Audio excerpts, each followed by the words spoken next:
Hello everyone, welcome to SwitchUp as we once again have a look at some of the games coming out for the Switch and the Switch 2 in this upcoming week. In terms of dates, we're going from the 21st of February up until the 27th to see if there's anything releasing that's worth your time and money. So which games are coming out this week? Well, let's find out.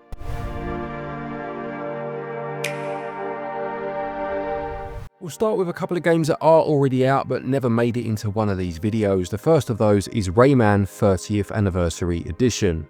This brings together 5 versions of the first Rayman game. You have the MS-DOS version, PlayStation, Atari Jaguar, Game Boy Color and Game Boy Advance, all of which have been enhanced with a reimagined soundtrack plus additional levels. And it also includes the prototype for the never released Super Nintendo version. As part of the package, there's also 50 minutes of new interviews with the original developers, as well as concept art, sketches, design documents, etc. This one is already out, as I mentioned, and it will cost you £17.99 or your regional equivalent.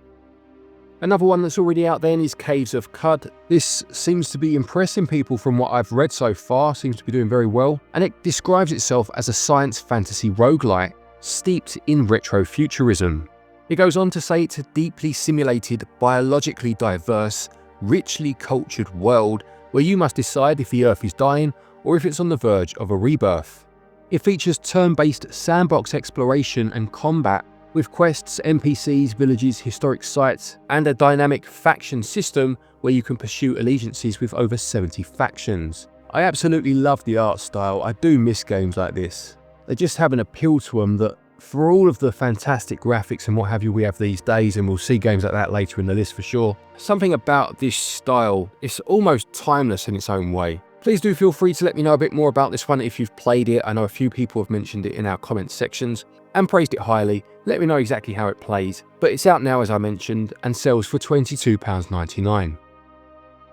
Let's move on to the games coming out this week then, and the first of those is Fallout 4 Anniversary Edition for the Switch 2. The blurb says for 10 years, Fallout 4 has stood as one of the most celebrated open-world RPGs of all time. Now the Fallout 4 Anniversary Edition brings the complete post-nuclear epic together in one definitive package.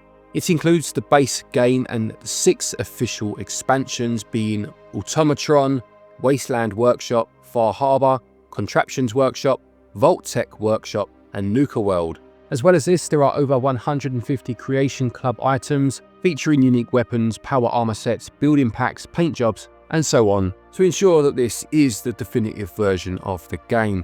I haven't played this game in years. It was PS4 where I played it. It came out at a time where I was just so busy with real life stuff that I never really gave it the time I wanted to. I loved Fallout 3 though. I put so much time into that game. So it'd be nice to play this these days and be able to get into it like I wish I had been able to when it first released. £52.99 though if you want to pick it up. It releases on the 24th. I'm going to get my son back. I'm going to find him. I believe that The next game is Sands of Aura, and here it says you'll be tracking down the emergent evil and destroying it to protect the realm of man. It describes itself as a game that's equal parts engaging story and unrelenting Souls-like combat as you carve across the perilous sand seas to confront the source of this newfound terror. It promises hundreds of weapon components to be reclaimed from the crumbled remains of civilization, with thousands of unique weapons to be forged. There are 7 distinct fighting styles, dozens of armor sets, each with their own unique defenses, and it says you can combine and modify magical augments to create a personalized build. This one releases on the 26th of February for £19.99 or your regional equivalent.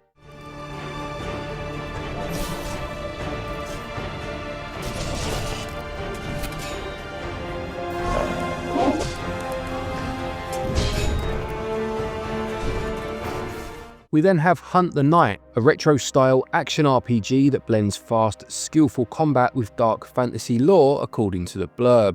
You play as Vesper, a member of the Stalkers, and traverse the ruined world of Medrum on a mission to save humanity from a deadly cycle of annihilation. In terms of its gameplay, it explains that you'll be dashing through enemies while you unleash your combos, use your weapons or destroy them with your dark powers, and you can switch between melee and ranged attack in quick succession. You can create your own build to suit your playstyle, and it mentions changing your build, particularly for bosses, customizing upgrades, and using different equipment. Another one that releases on the 26th, this is £17.99, or again, your regional equivalent.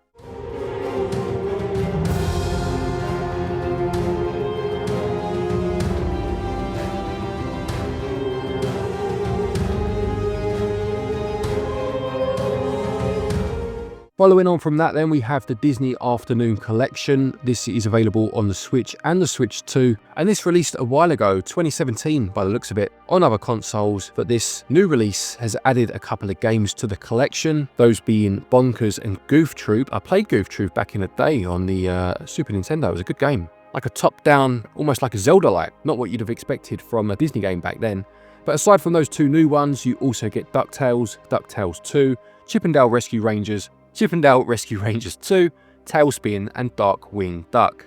These games include quality of life updates to the originals and a number of additional features. You've got rewind, save states, there's a boss rush and a time attack mode, albeit not in the two newly added games for those two features. There's gallery modes and a music player as well. Yeah, I've played a couple of these back in the day. I seem to remember playing the DuckTales games, as I mentioned, Goof Troop. I think I played one of the Chip 'n Dale games as well. Decent games. It surprises me it's taken it this long to reach the Switch, or the Switch 2 as it is now as well. £17.99 for either version, but you can get 10% off of that price up until launch day, which is the 26th.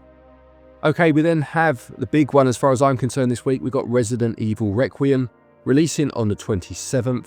Very much looking forward to this one. We did play a bit of this recently in Germany, in Frankfurt at Nintendo's headquarters, and from the small demo that we played, it was running very well. I've completely avoided any sort of spoilers or any information on the actual gameplay, so all I know about it is the small bit that I've played for myself, so I can't wait to dive into this one and experience the story and see where they've gone with it after the last couple of entries. I'll put a card to that video in the top right hand corner if you want to see how it is playing thus far, but it's not long to wait until the full game is out. £64.99, it's very expensive. It's a shame that pricing in gaming is going back this way, but price aside, it does look fantastic. It releases on the 27th, as I mentioned.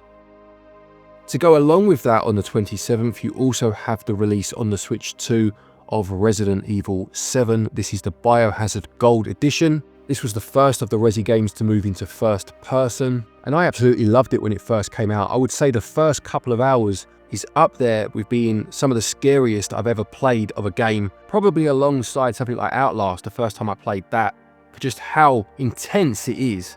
This Gold Edition includes the base game, of course. You get Banned Footage Volume 1, Banned Footage Volume 2, Not a Hero, End of Zoe, and the Survival Pack DLC, which includes supply boxes and bits and bobs. This one will cost you £34.99, or your regional equivalent. And to go alongside that, you have the other game in what's becoming a new trilogy of Resi games, Resident Evil Village, again the Gold Edition. This one saw you assuming the role of Ethan from Resi 7, again in that first person view, and takes place several years after the events of the 7th game in the Baker household. This one has a whole new threat for you to take on, and a number of different boss-like enemies for you to fight, including the iconic these days, Lady Dimitrescu. Again, the Gold Edition includes the base game, the Winter's expansion additional content, the Secret Wolf outfit, the Mr. Raccoon weapon charm, the Survival Resources pack, and the Trauma Pack DLC. £44.99 if you want to pick this one up. You can get a bundle with all three games included, Requiem, 7 and Village, for £84.99, which when you think that Requiem on its own was, what, 65, I think I said? That's actually not a bad bundle price. Just depends, of course, if you want all of the games, or if you already own the older two. The penultimate game for the week is Tales of Berseria Remastered. The blurb says Tales of Berseria returns with enhanced graphics and optimized gameplay. Engage in the ultimate quest for self-discovery, remastered for the first time. The Sacred Kingdom awaits the arrival of its savior, and a lone woman named Velvet is marked by traumatic deceit. Join Velvet on her journey for vengeance, along with her cast of eccentric companions. It goes on to say that emotion plays a big part. You can let your emotions guide your destiny, or maintain order with the power of reason.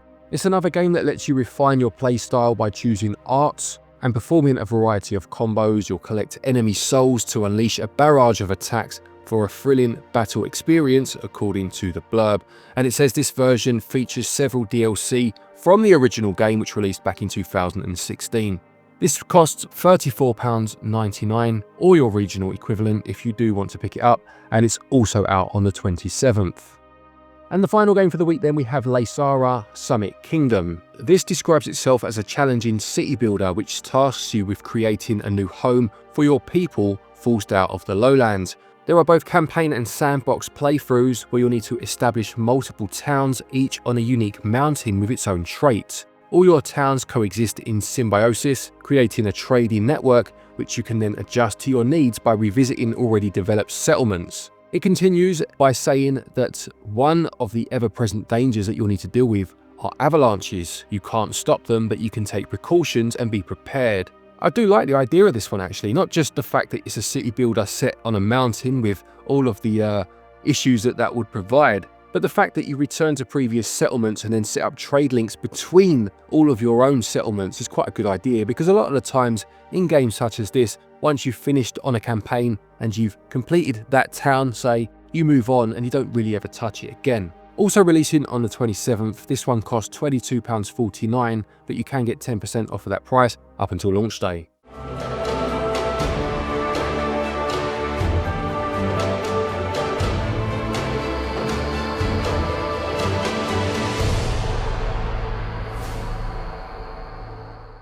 So there you have it, another week of Nintendo Switch and Switch 2 releases. Do any of these games interest you? Will you be picking any of them up? Do let us know in the comment section below. Don't forget, if you're looking for eShop credit, to do just that, you can use our website switchup.gg to get your eShop cards, and doing so will get you 5% of your purchase price back as cashback. Thank you to our patrons and our channel members for your continued support, and to each and every one of you for watching our videos. Take care, and until next time, happy gaming.